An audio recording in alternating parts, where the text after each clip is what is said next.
For a moment, some of you may have heard this at the last event, but for a moment, I want you all to think, where would you be today if that 7.1 earthquake, Ridgecrest, did not happen there, but it happened nearby here on the Inglewood Fault?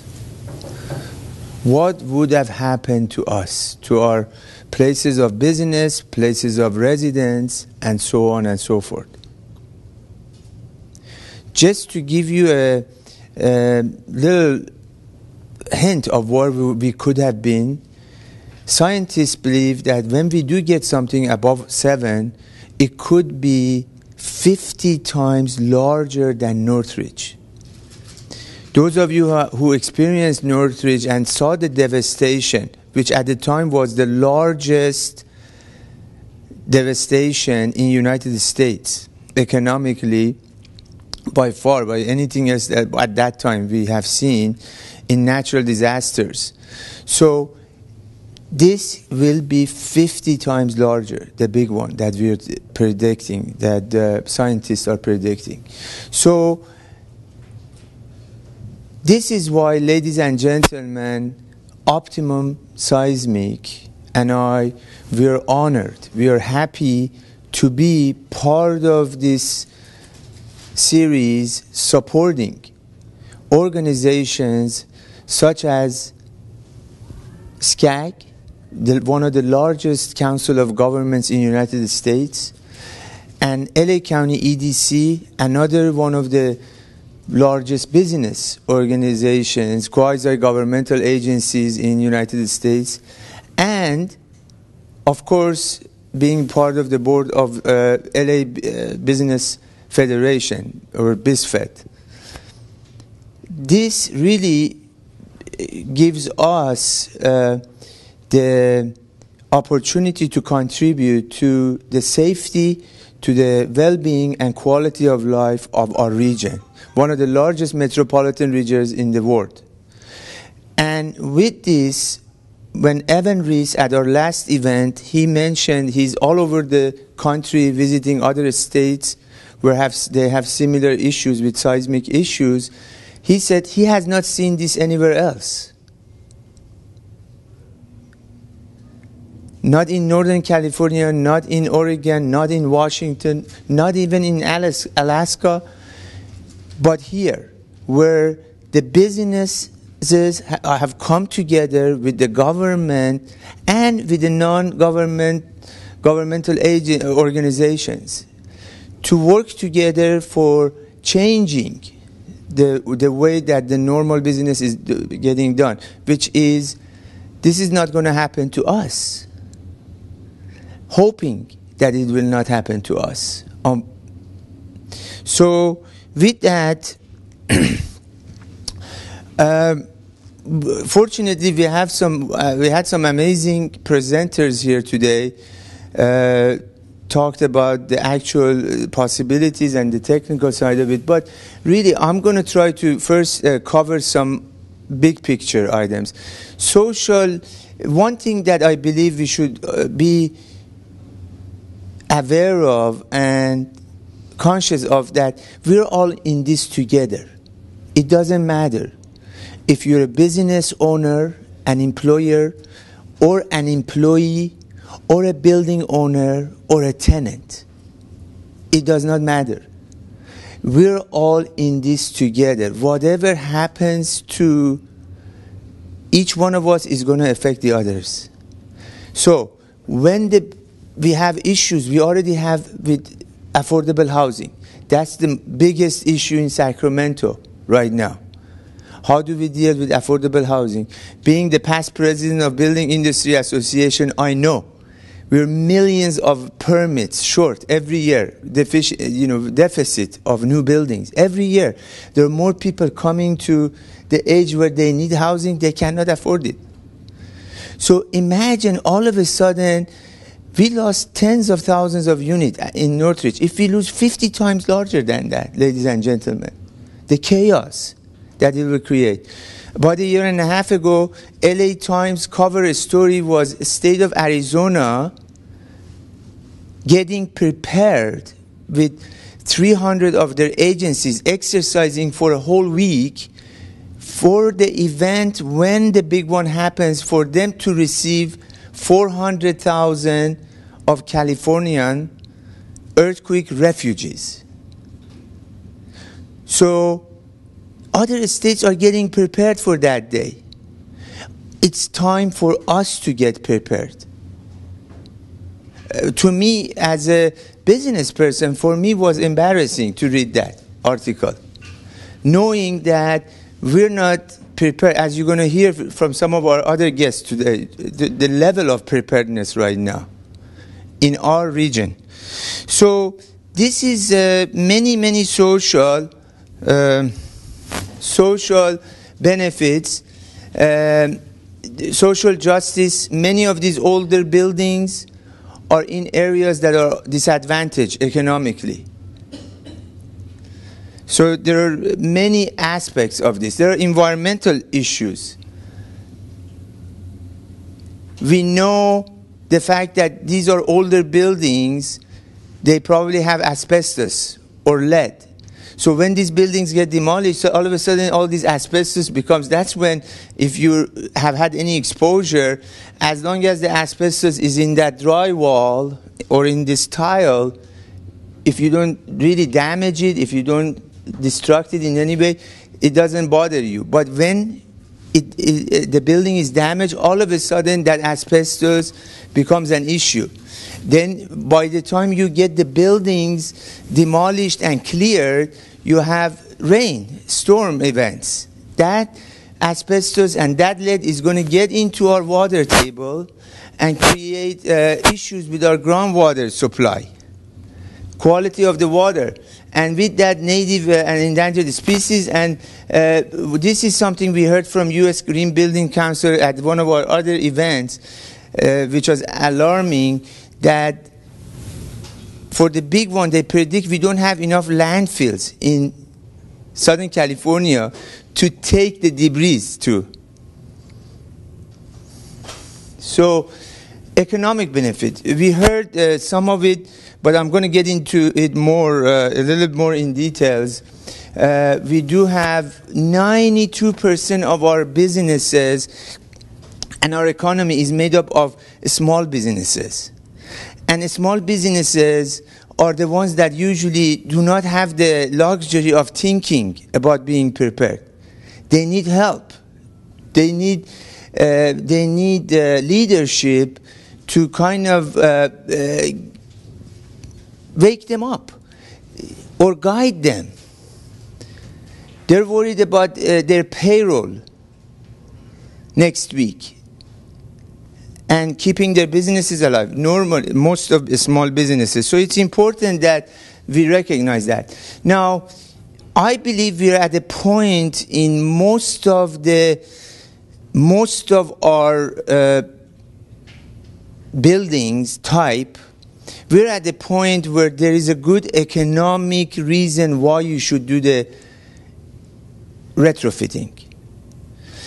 And this is when really change will happen, when economically makes sense. If you remember, ladies and gentlemen, 15, 20 years ago when we started the UCR Center for Suburban Sustainable Development, people didn't know what sustainability was, didn't care.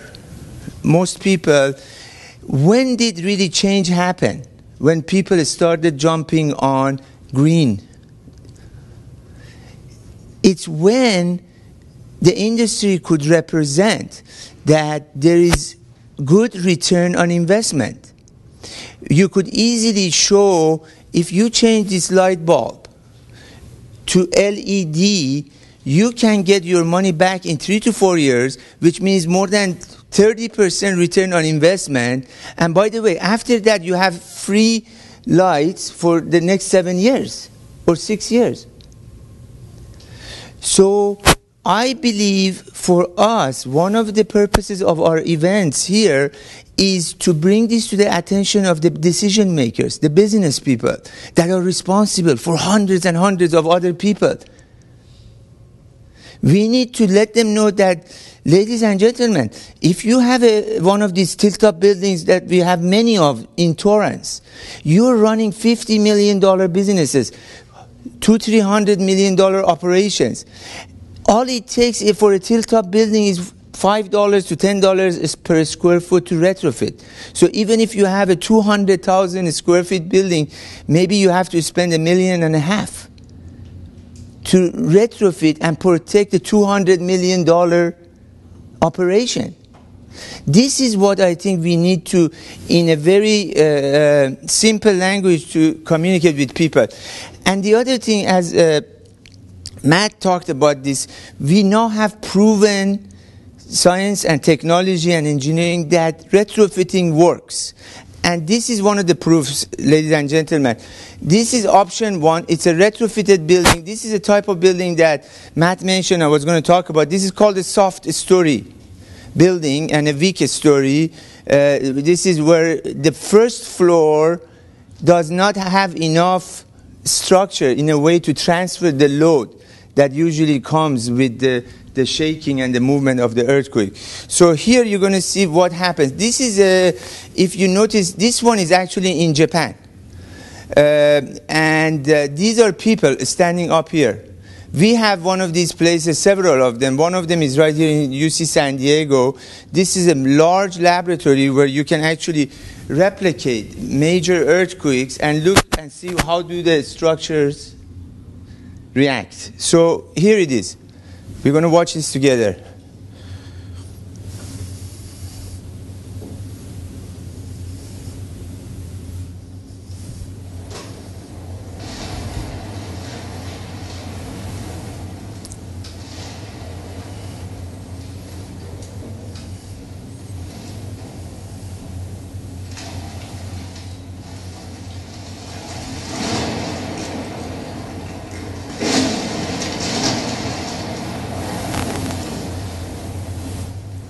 We have done the same test here in California. UC San Diego is one of the best. Nothing against UCLA, by the way. But one of the best schools in Western United States. Actually, they cooperate with many, many universities out of state. So, one of the biggest things that I think myths is if you're a building owner or if you're a business owner. You know, you tell people, usually I ask people, okay, are you ready for the big one? Have you looked at the structural integrity of your building? Sometimes, unfortunately, people, the first response is, I don't own the building. Ladies and gentlemen, it doesn't matter if you own the building or you don't. You're still responsible. As Madison talked about this, you have the duty to protect your people that work for you in that building. You have to do your part to make sure. Plus, these days with the California being one of the most aggressive disclosure laws, anybody that sells you a building or leases you a building, they have to tell you the deficiencies of those buildings. Because they know it. Because if you're going to finance your building, guess what? Wells Fargo, as of 6 months ago, if you have in California a building that's larger than 2 stories, they require a structural study before they finance that building. So it would be very hard for owners to say they did not know. Or the lessees, the tenants. So here is a quick kind of analysis of a small $2.5 million value building of a soft story. This is option one and option A and option B. If this is a retrofitted building, it costs on average a $2.5 million value. It could be a commercial building, it could be an office building, it could be an apartment building. It's about $75,000 to retrofit that building, on average. Loss of equity. And what do you get with that $75,000, ladies and gentlemen? First of all, you avoid losing rent, loss of equity asset, loss of cash flow. This is the rent part. This is the equity you have. In a commercial building, at least you have to have 35% equity. Sometimes if you own the building for many years, you probably have 100% equity. You have no debt. So you're preserving that. Or minimizing the loss. Negligence. We heard from the case in Paso Robles, which is a famous case. Death and injuries. Cost of demolition. This is, if a building is assumed to be a red tag building by the city, after the event, you have only 90 days to demolish the building. You may get some extensions, but the city cannot allow you to just keep a half, a building that is damaged, is not occupiable, to stand there. So, guess what? The cost of removal of the asbestos and the lead in most of these buildings is going to be more than the cost of retrofitting the building. And by that time, you have already lost the value. And and then afterwards, you still have your mortgage. You still have to repair the building, and you have that hazmat exposure. So, but if you don't do that, as a business owner, as a tenant, what are you going to be?